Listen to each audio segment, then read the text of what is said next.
Hello hi అండి, welcome to Meena షోక్. ఇక్కడ bottle కనిపిస్తుంది కదండి. రీసెంట్గా మా పాపకి బర్త్డే చేసాం కదా, సో తన బర్త్డే కోసం అని చెప్పేసి రిటర్న్ గిఫ్ట్స్ కోసం నేను ఇదే తీసుకున్నాను. చూసారు కదా, ఇన్సైడ్ మనకి గ్లాస్ వస్తుంది, అవుట్ సైడ్ వచ్చేసి ప్లాస్టిక్ వస్తుంది. సో వాటర్ బాటిల్స్ ఎలాగా అందరూ యూస్ చేస్తారు కదా అని చెప్పేసి నేను ఇది ప్రిఫర్ చేశానండి. నాకైతే నచ్చింది అండ్ బాగుంది కూడాను. ఇదైతే మనకి లోకల్ మార్కెట్లో ఎక్కడైనా కూడా దొరుకుతుందండి. సో ఇవి రిటర్న్ గిఫ్ట్స్ కదా అండి, సో ఇలా బాక్స్ ఐటెంలా ఇస్తే చూడడానికి అంతగా బాగోదు కదా అని చెప్పి నేను ఇంకా గిఫ్ట్ ప్యాకింగ్ చేద్దాము అని ఇలా గిఫ్ట్ కవర్స్ అయితే నేను తీసుకొని ప్యాకింగ్ అయితే ఇంకా స్టార్ట్ చేశానండి. కాకపోతే నాకు టైం అయితే చాలా ఎక్కువే తీసుకుంది. ఎందుకంటే ఇది ఒక్కదానికోసం కాదు, క్వాంటిటీ ఎక్కువ ఉంది, ప్లస్ ఇదంతా నేను ఒక్కదాన్ని చేయడం వల్ల కూడా నాకు టైం అయితే ఎక్కువే తీసుకుందండి.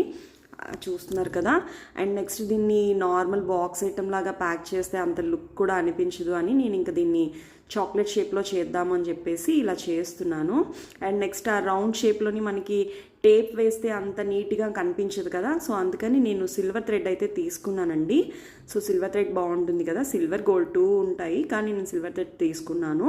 అండ్ చూస్తున్నారు కదా, బాగుందా? మరి మీకైతే నచ్చిందనే అనుకుంటున్నాను. ఇంక చూడండి, మా చిట్టు పిల్ల వచ్చింది. ఎందుకు వచ్చింది అనుకుంటున్నారా? నాకు హెల్ప్ చేయడానికి కాదండి, అన్నీ అక్కడ ఉన్నవన్నీ తీసేసి ఒక్కొక్కటిగా కింద పడేయడానికి వచ్చింది. చూడండి ఎలా అల్లరి చేస్తుందో, అవన్నీ ఎలా ఖాళీ చేసి అన్నీ కింద పడేయాలా అని చూస్తుంది. చూడండి, ఇప్పుడు మా పాప, మా చిట్టు పిల్ల మంచి సాంగ్ కూడా పాడుతుంది. చూడండి,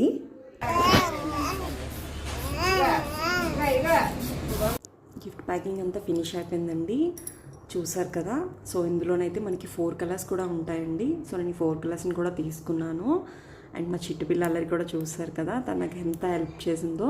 థ్యాంక్ యూ సో మచ్ అండి.